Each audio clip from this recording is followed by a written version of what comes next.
السلام عليكم ورحمة الله وبركاته. بسم الله الرحمن الرحيم. الحمد لله رب العالمين وصلوات ربي وسلامه على النبي الأمين نبينا محمد وعلى آله وصحبه أجمعين. أما بعد، قال الله عز وجل: يا أيها الذين آمنوا اجتنبوا كثيرا من الظن إن بعض الظن إثم ولا تجسسوا ولا يغتب بعضكم بعضا أيحب أحدكم أن يأكل لحم أخيه ميتا فكرهتموه واتقوا الله إن الله تواب رحيم. আল্লাহ সুবহানাহু ওয়া তাআলার দরবারে লাখো কোটি শুকরিয়া জ্ঞাপন করছি, যিনি আজকে আমাদেরকে জুবেল দাওয়ান গাইডেন্স সেন্টারের ক্লাস কক্ষে সাপ্তাহিক তাফসীর ক্লাসে উপস্থিত হওয়ার তৌফিক দান করেছেন। এই জন্য আমরা রব্বুল আলামিনের শাহী দরবারে অন্তরের অন্তঃস্থল থেকে কৃতজ্ঞতা বাণী উচ্চারণ করি, সকলেই পড়ি আলহামদুলিল্লাহ। অতঃপর সালাত সালাম এবং অবারিত শান্তির ধারা বর্ষিত হোক প্রাণপ্রিয় নবী মুহাম্মদ রাসূলুল্লাহ সাল্লাল্লাহু আলাইহি ওয়াসাল্লামের প্রতি, যাকে আল্লাহ সুবহানাহু ওয়া তাআলা বিশ্বমানবতার মহান শিক্ষক, মহান আদর্শ এবং সত্য এবং ন্যায়ের পতাকাবাহী হিসেবে দুনিয়ার বুকে প্রেরণ করেছিলেন। আসুন আমরা সেই প্রিয় নবী, প্রিয় রসুল, খাতামুল আম্বিয়া, সম্মানিত শিক্ষক, মহান আদর্শ নবী মুহাম্মদ রাসূলুল্লাহ সাল্লাল্লাহু আলাইহি ওয়াসাল্লামের প্রতি শতকোটি দুরূদ এবং শান্তির ধারা বর্ষিত হোক। আমরা পড়ি সাল্লাল্লাহু আলাইহি ওয়াসাল্লাম। মুহতারাম মুআজ্জাজ প্রিয় উপস্থিতি সাথী বন্ধুগণ, আমরা গত কয়েক ক্লাসে সূরাতুল হুজরাতের উপরে ধারাবাহিক ক্লাস করেছি। সে অনুযায়ী আজকে আমাদের আলোচ্য বিষয় হচ্ছে সূরা হুজরাতের 12 নম্বর আয়াত। এই আয়াতে আল্লাহ সুবহানাহু ওয়া তাআলা বিশ্ব মানবতাকে কি শিক্ষা দিয়েছেন, বা এই আয়াতের মধ্যে আল্লাহ রাব্বুল আলামিন আমাদেরকে কি দিক নির্দেশনা দিয়েছেন, সেটি নিয়ে আজকে ইনশাআল্লাহ আমাদের আলোচনা। আল্লাহ সুবহানাহু ওয়া তাআলা যে তৌফিক দান করেন, তাহলে আমরা এই আয়াতের অর্থ এবং এই প্রসঙ্গে মুফাসসিরিন কিরামের পক্ষ থেকে যে সমস্ত তাফসীর রয়েছে সেগুলোর আলোকে আলোচনা করার চেষ্টা করব ইনশাআল্লাহ তাআলা। প্রিয় বন্ধুগণ, আল্লাহ সুবহানাহু ওয়া তাআলা সূরা হুজরাতের 12 নম্বর আয়াতে ইরশাদ করছেন, ইয়া আইয়ুহাল্লাযীনা আমানু ইজতানিবু কাসীরাম মিনাল যন। হে ঈমানদারগণ, তোমরা বেশি পরিমাণে কুধারণা থেকে বেঁচে থাকো, কেননা কিছু কিছু কুধারণা গুনাহের। এবং তোমরা একে অপরের দোষ অনুসন্ধান করো না বা গোয়েন্দাগিরি করো না, এবং তোমরা একে অপরের অসাক্ষাতে অন্যের দোষ ত্রুটি নিয়ে আলোচনায় প্রবৃত্ত হয়েও না বা গীবত করো না। তোমরা কি তোমাদের মৃত ভাইয়ের গোশত খাওয়াকে পছন্দ করো? আল্লাহ তাআলা নিজে জবাব দিয়ে বলছেন, অবশ্যই না, তোমরা মৃত ভাইয়ের গোশত খাওয়াকে ঘৃণা করো। অতএব তোমরা আল্লাহকে ভয় করো, নিশ্চয় আল্লাহ তওবা কবুলকারী, অতিশয় দয়ালু। প্রিয় বন্ধুগণ, তাহলে এই আয়াতের অর্থ থেকেই আমাদের কাছে অত্যন্ত গুরুত্বপূর্ণ কিছু বিষয় প্রতিভাত হচ্ছে। তার মধ্যে প্রথম যে বিষয় সেটি হচ্ছে আল্লাহ সুবহানাহু ওয়া তাআলা আমাদেরকে ডাক দিয়ে বলছেন যে তোমরা অধিক পরিমাণে কুধারণা করো না, কেননা কিছু কিছু কুধারণা গুনাহের। আল্লাহ তাআলা এখানে ডাক দিচ্ছেন কাকে? ইয়া আইয়ুহাল্লাযীনা আমানু, হে ওই সকল মানুষ তোমরা যারা ঈমান এনেছো, অর্থাৎ যারা আল্লাহ এবং তার রাসূলকে বিশ্বাস করে, আল্লাহকে মাবুদ হিসেবে এবং রাসূলকে রাসূল হিসেবে বিশ্বাস করে, আসমানি কিতাব তথা আল কোরআন কারীমকে জীবনের সংবিধান হিসেবে মেনে নিয়েছে, যারা পরকালকে বিশ্বাস করে, যারা জান্নাত জাহান্নামকে বিশ্বাস করে, আল্লাহ সুবহানাহু ওয়া তাআলা সেই সকল বিশ্বাসীদেরকে আহ্বান করছেন। প্রথমত আল্লাহ সুবহানাহু ওয়া তাআলা যেটা বললেন, ইজতানিবু, তোমরা বিরত থাকো। কি থেকে? কাসীরাম মিনাল যন, অনেক পরিমাণ কুধারণা থেকে। প্রিয় বন্ধুগণ, এখানে কুধারণা দ্বারা উদ্দেশ্য হচ্ছে যে মানুষের ব্যাপারে বাজে চিন্তা করা, বাজে ধারণা করা। কোন ধরনের মানুষ? যাদেরকে বাহ্যত আমরা ভালো মনে করি, দিনদার, পরেজগার, আল্লাহওয়ালা, এবং বাহ্যত যাদের আচার আচরণ থেকে, যে কথাবার্তা থেকে খারাপ কিছু পরিলক্ষিত হয় না, এই জাতীয় লোকের প্রতি তোমরা অধিক পরিমাণে কুধারণা থেকে বিরত থাকো, যদি তোমার ধারণার পক্ষে সুস্পষ্ট কোনো প্রমাণ বা কোনো ধরনের আলামত না থাকে। তার মানেটা হলো, যারা আমাদের সমাজে সৎ মানুষ হিসেবে পরিচিত, যাদের মধ্যে দিনদারিত্ব, পরহেজগারিতা, আল্লাহ ভীতির আলামত দেখা যায়, সমাজের জন্য যারা কল্যাণকামী, মানুষের মধ্যে সৎ মানুষ হিসেবে পরিচিত, তাদের ব্যাপারে সুস্পষ্ট দলিল প্রমাণ অথবা আলামত ব্যতিরেকে কোন ধরনের কুধারণা করা শরীয়তসম্মত নয়, এটা হারাম। কিছু কিছু মানুষের বদভ্যাস হচ্ছে সবার প্রতি কুধারণা করে। একজন মানুষ যখন সবাইকে খারাপ ভাবতে শুরু করে, তখন বোঝা যায় যে আসলে ওই লোকটার ভিতরটা খারাপ, তার ভিতরে খারাপ চিন্তাটা, খারাপ মনোভাব বেশি, যার কারণে সে সবাইকে তার মতো মনে করে। আরবিতে একটা কথা বলে, আলমার ও ইয়াকিসু আলা নাফসিহি, যে মানুষ সবাইকে নিজের উপরে কিয়াস করে, মানে নিজে যেমন সে অন্যদের সবাইকেই ওই রকমই মনে করতে থাকে। এটা ঠিক না। হ্যাঁ, একজন মানুষের ব্যাপারে আমরা সুধারণা রাখবো, সেটা ঠিক আছে, কিন্তু তার মধ্যে যদি এমন কিছু পরিলক্ষিত হয় যার দ্বারা তার প্রতি কুধারণা আসাটা স্বাভাবিক, অথবা এমন কিছু আলামত দেখা যায় যার কারণে তার প্রতি সুধারণা ধরে রাখা সম্ভব নয়, তাহলে সেটা ভিন্ন। কিন্তু বিনা প্রমাণে অযৌক্তিকভাবে কুধারণা করার কোনো কারণ থাকতে পারে না। তবে এটা ঠিক যে মানুষের রন্ধ্রে রন্ধ্রে শয়তান চলাফেরা করে, যার কারণে অনেক সময় ভালো মানুষের কিছু জিনিস দেখে কুধারণা করে ফেলতে পারে। যেমনটি ঘটেছে আল্লাহ নবী সাল্লাল্লাহু আলাইহি ওয়াসাল্লামের সাথে। আল্লাহ নবী সাল্লাল্লাহু আলাইহি ওয়াসাল্লাম ইতিকাফ অবস্থায় ছিলেন, সন্ধ্যা হয়ে গেছে, তো আলো আঁধারির মাঝে আল্লাহ নবী সাল্লাল্লাহু আলাইহি ওয়াসাল্লাম মসজিদের থেকে বাইরে বারান্দায় এসেছেন, এবং ওই সময় তার একজন স্ত্রী এসেছে তার সাথে দেখা করার জন্যে। তো দূর দিয়ে একজন মানুষ চলে যাচ্ছেন। নবী সাল্লাল্লাহু আলাইহি ওয়াসাল্লাম ওই ব্যক্তিকে ডাকলেন, এই যে অমুক, আপনি কাছে আসেন, ইনি হচ্ছেন আমার স্ত্রী। তখন ওই সাহাবী আশ্চর্য হয়ে বললেন যে, ইয়া রাসূল, আপনি কি বলছেন? আপনার প্রতি কি আমার কোনো কুধারণা আসতে পারে? তখন তিনি বললেন, ইন্নাশ শাইতানা ইয়াজরি মাজরাদ দাম, যে শয়তান মানুষের রগ রেশায় প্রবেশ করতে পারে, শয়তান মানুষের রন্ধ্রে প্রবেশ করতে পারে। অতএব বিষয়টি তোমার কাছে আমি ক্লিয়ার করে দিলাম, কারণ হতে পারে মানুষের ভিতরে কুধারণা চলে আসতে পারে। তাছাড়া এখান থেকে আরেকটা জিনিস শিক্ষণীয় হলো যে আমাদের এমন কিছু করা উচিত নয়, যারা দিনদার, পরহেজগার এবং সমাজে সৎ মানুষ হিসেবে পরিচিত, তাদের এমন কিছু করা উচিত নয় বা এমন জায়গায় যাওয়া উচিত নয় যেখানে গেলে বা যেখানে অবস্থান করলে তার ব্যাপারে মানুষ কুধারণা করতে পারে।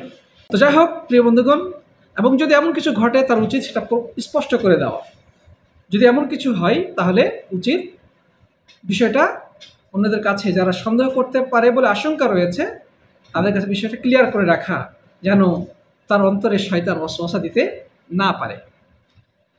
একজন দাঈ ইলাল্লাহ বা সমাজের সুপরিচিত একজন আলেম যদি দেখা যায় যে পতিতালয় থেকে বের হয়ে আসছে, তাহলে আমাদেরকে ধারণা করা উচিত যে জিনা করতে গিয়েছিল।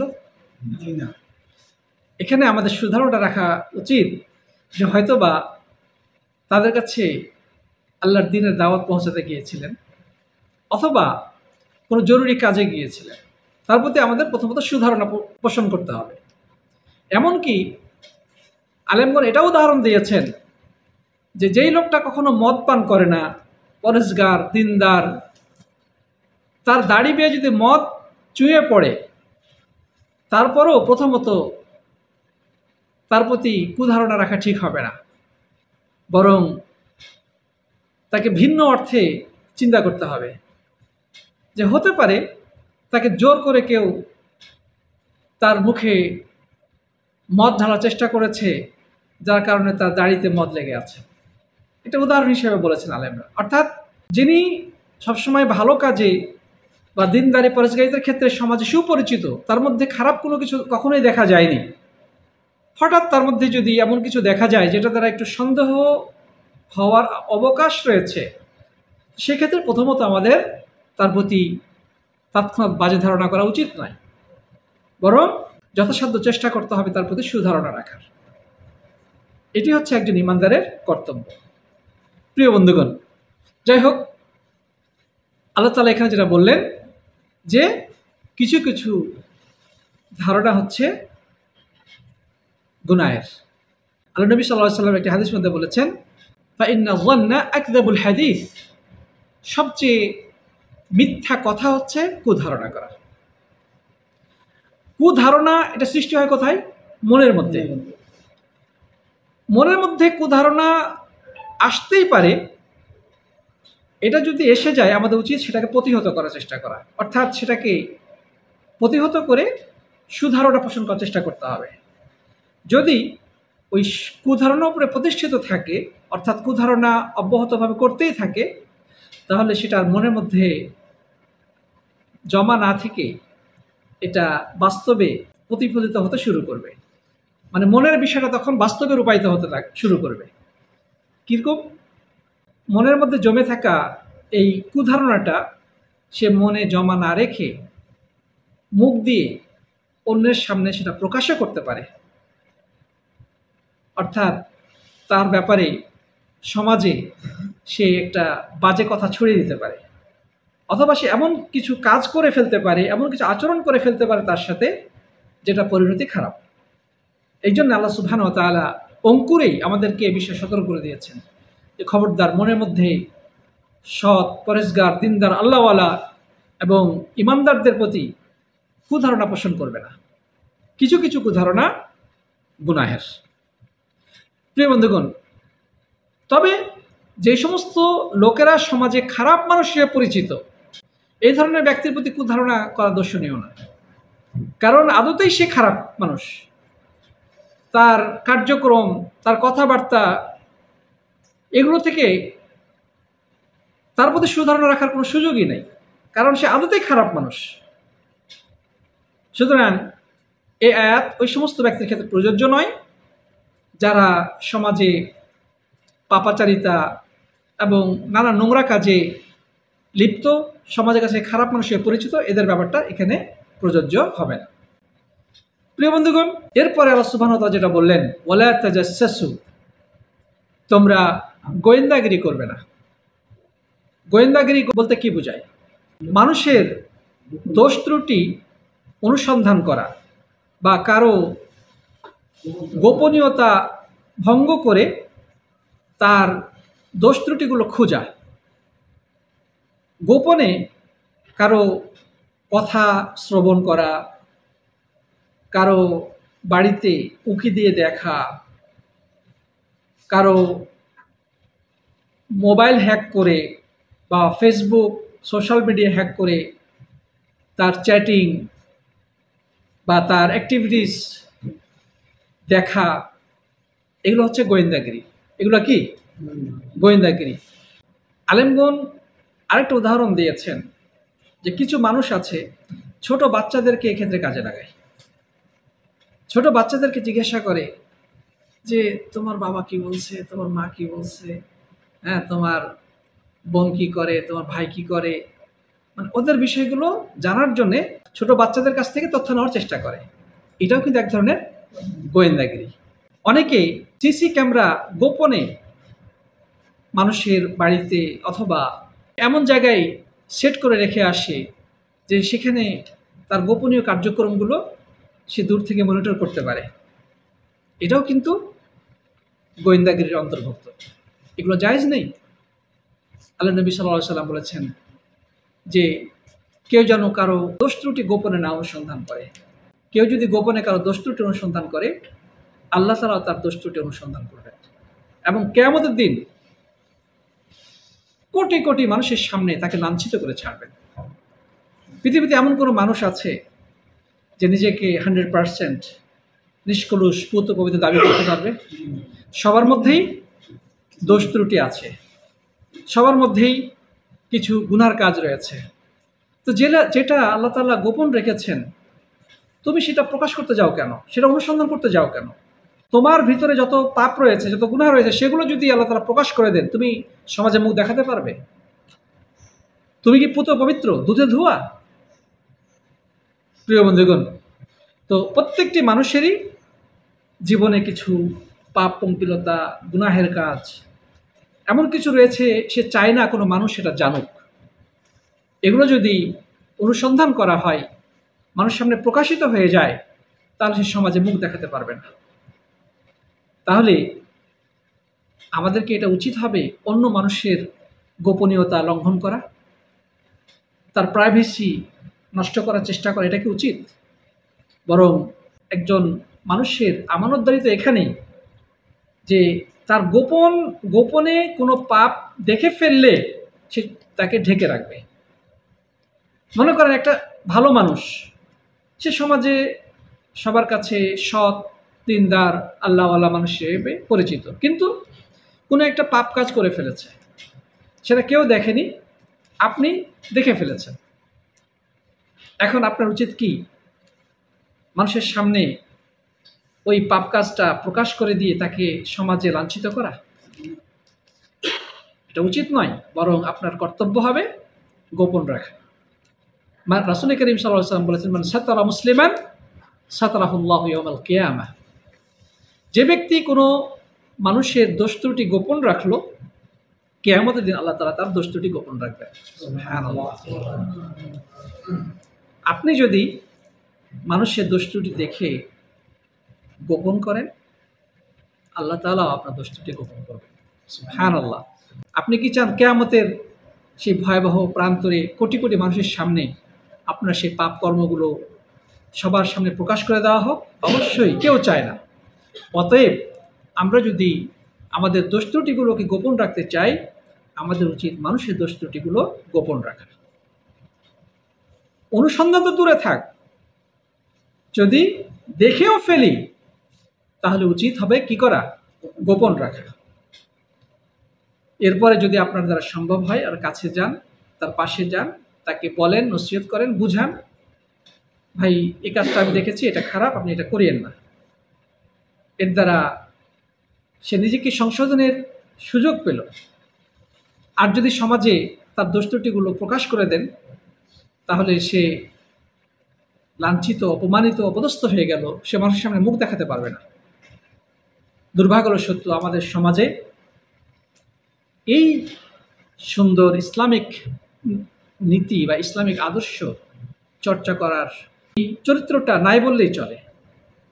বরং দেখা যাচ্ছে কয়দিন পর পরেই ফেসবুকে কি ঘটছে না ঘটছে, মেসেঞ্জারে কি হয়েছে, স্ক্রিনশট ফেসবুকে শেয়ার করে দেয়, সোশ্যাল মিডিয়ায় শেয়ার করে কি করে না? বরং টেলিভিশনে টক শোতে বসে একজন অপরজনের দোষ বর্ণনা করতেছে, ওয়াজ মাহফিলে বসে আলেম সাহেব আরেকজনের দোষ ত্রুটি বর্ণনা করতেছে, যদিও এটা গীবতের আলোচনার মধ্যে সামনে আসবে।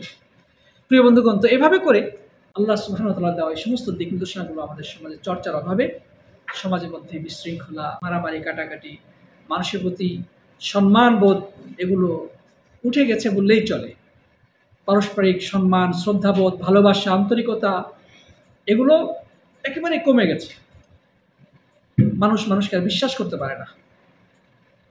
হাদিসে এটাও আসছে, তুমি যদি দেখো যে কোনো ব্যক্তি তোমার সাথে কোনো একটা কথা বলছে, বলার সময় ডানে বামে তাকাচ্ছে, তাহলে তুমি মনে করে নাও এটা তোমার কাছে আমানত।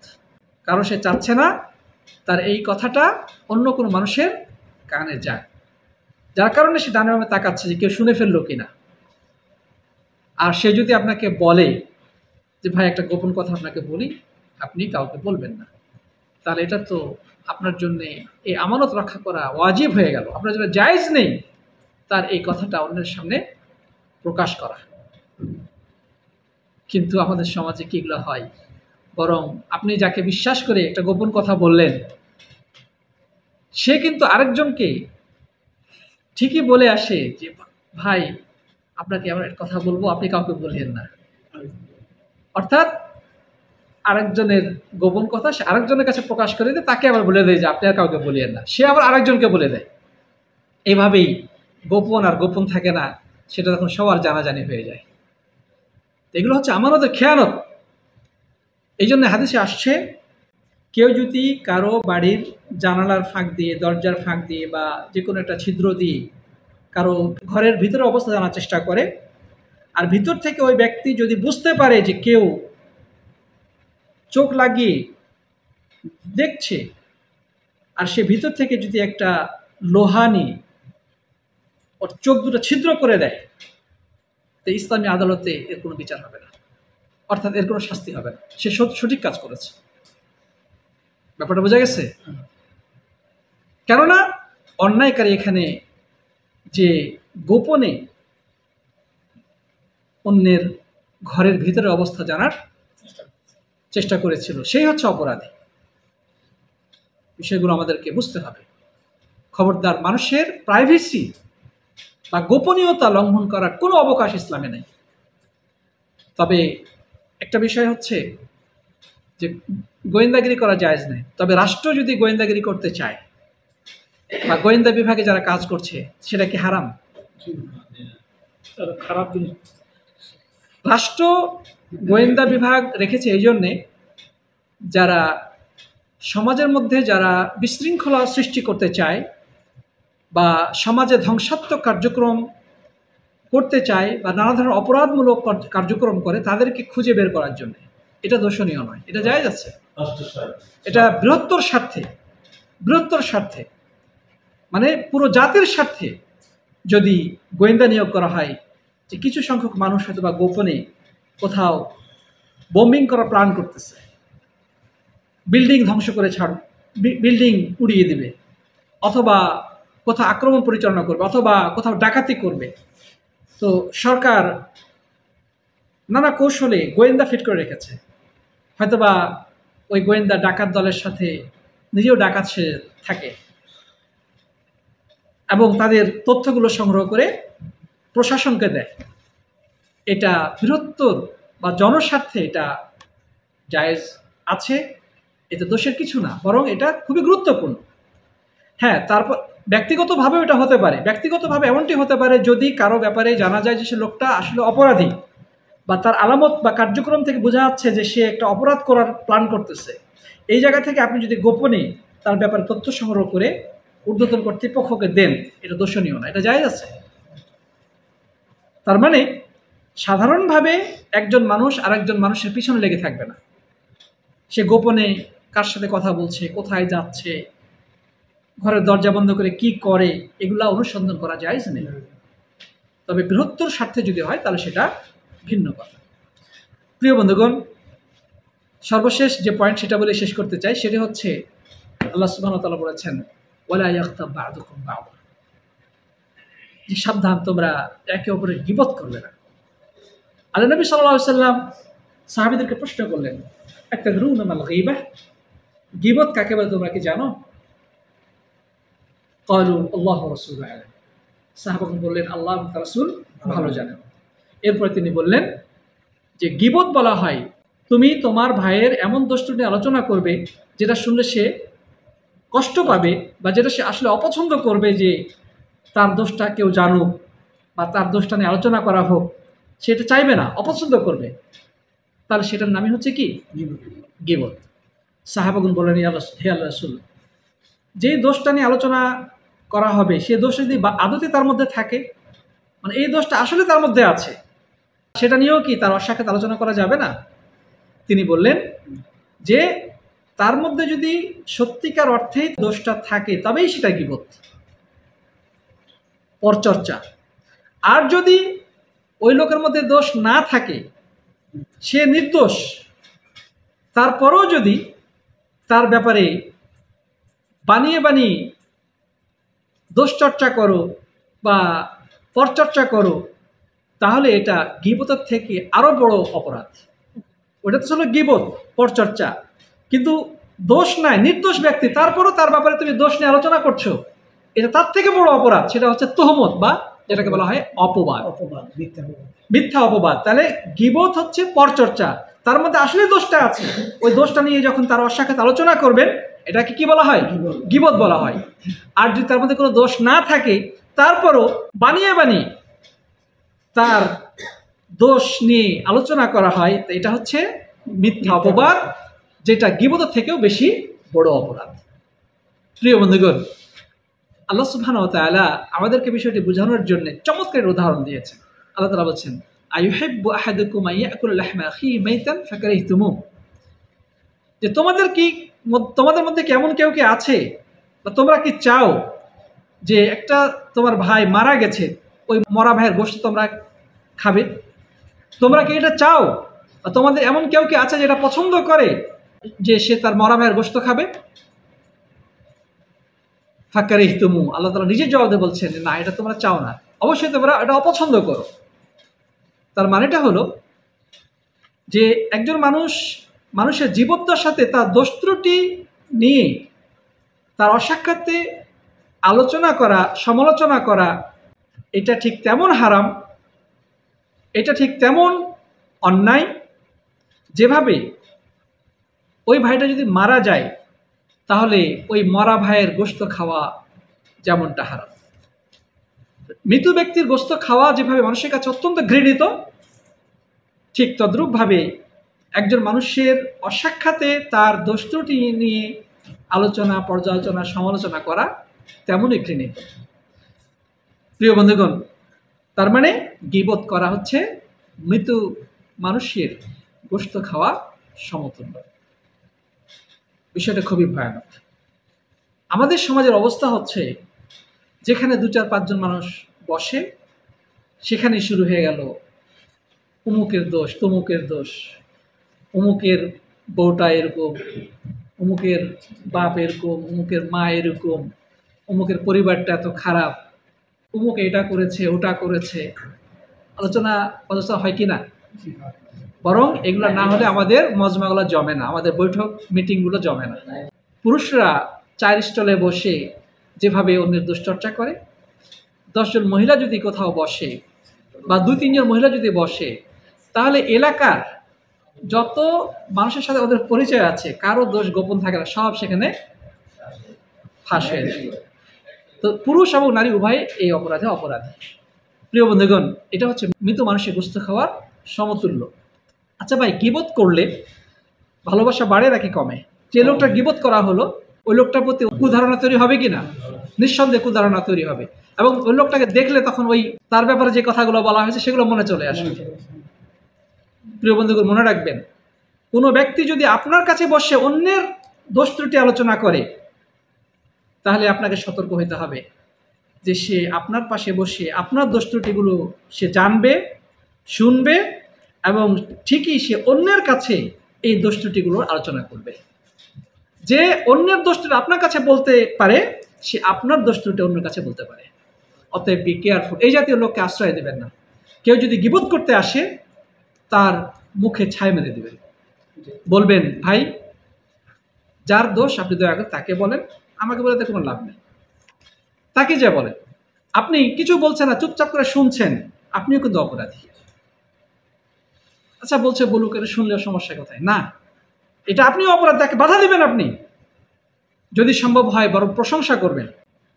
প্রিয় বন্ধুগণ, বরং কোনো মজলিসে, কোনো মিটিংয়ে যদি এরকম গীবত চর্চা হয়, ওই মিটিংয়ে থাকা জায়েজ নেই, আপনাকে উঠে যেতে হবে।